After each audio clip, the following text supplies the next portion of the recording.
Bonjour à tous et bienvenue dans ce Morning Bull Live. Nous sommes le 9 novembre 2022. Alors, c'est une milieu de semaine. On attend plus ou moins encore les épluchages des votations aux États-Unis. On attend de voir qui a gagné les midterms. Il semblerait que selon le dernier sondage, les républicains devraient poser quelques problèmes à ce Joe Biden dans les mois qui viennent, et pas que lui d'ailleurs. Autrement, en Europe, on a plutôt bien terminé la journée. Mais le plus important aujourd'hui quand même, ce qu'il faudra noter, c'est que ça fait bientôt 25 mois qu'on a commencé cette chaîne Suisse Côte en français. Vous le savez, hier on a passé la barre des 25 000 followers et je vous avais dit que le jour où on passait à la barre des 25 000 followers, eh bien je me raserai le crâne, je me couperai les cheveux à zéro. Et donc il est temps de tenir ses promesses. Et puis la deuxième chose, c'est que le jour où on sera à 100 000, c'est pas exclu que je me tatoue le logo de Suisse Côte dans le dos. Je vous retrouve dans quelques secondes après quelques modifications capillaires.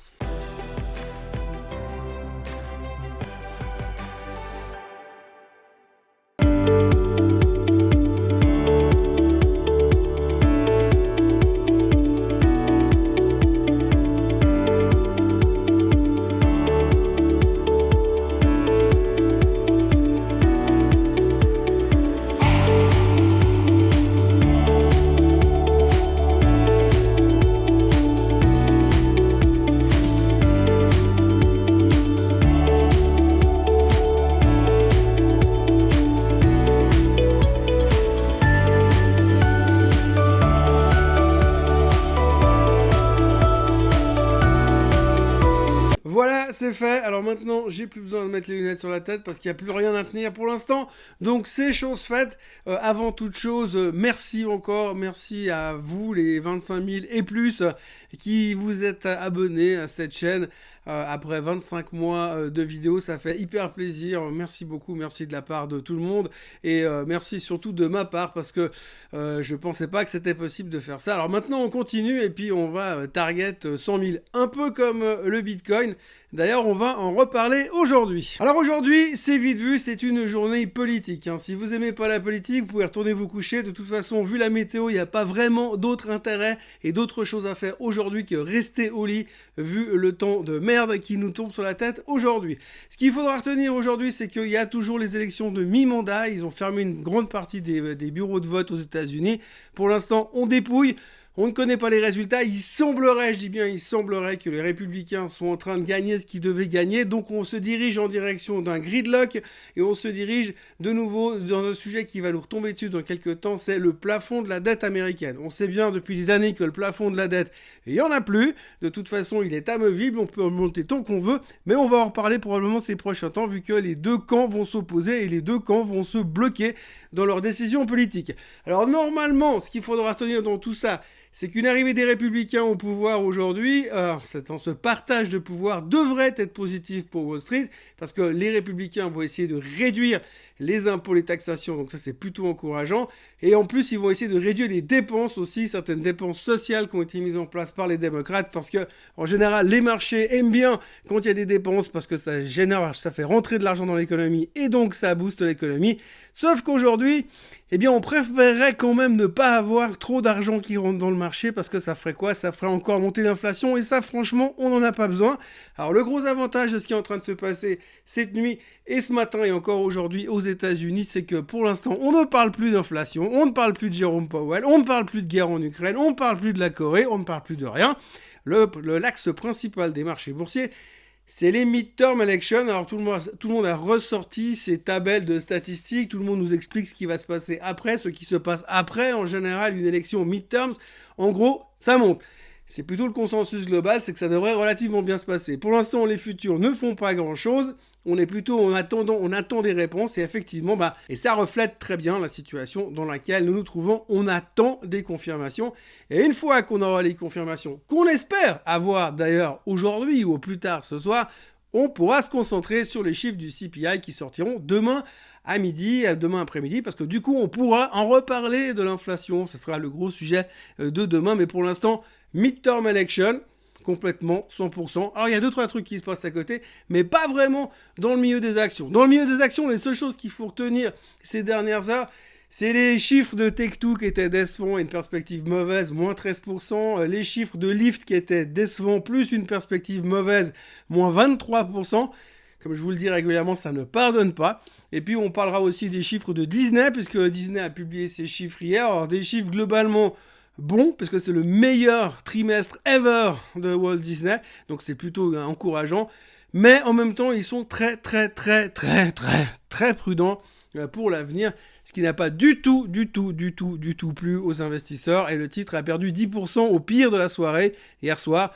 Il en récupère un petit bout, on n'est plus qu'à moins 6,8% after close, mais quand même, c'était pas terrible. Pourtant, c'est vrai que c'est assez étonnant parce qu'avec les nouvelles méthodes chinoises qui consistent à enfermer les gens dans les parcs pour les obliger à consommer, tant qu'ils sont pas malades du Covid, eh bien, du coup, c'est plutôt encourageant. Non, je plaisante, mais c'est vrai qu'aujourd'hui, eh bien, Disney a sorti des relativement bons chiffres, mais encore une fois, quand vous sortez des mauvaises perspectives, eh bien, ça ne plaît pas du tout à Mr. Market. À propos de choses qui ne plaisent pas du tout à Mr. Market, eh bien, le sujet de la journée, c'est l'effondrement de l'empire de monsieur Bankman-Fried.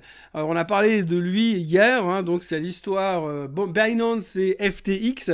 Donc FTX était en difficulté hier parce que Binance vendait une partie de ses tokens, le FTT, rappelez-vous d'hier, et donc du coup, ça a commencé à mettre la pression.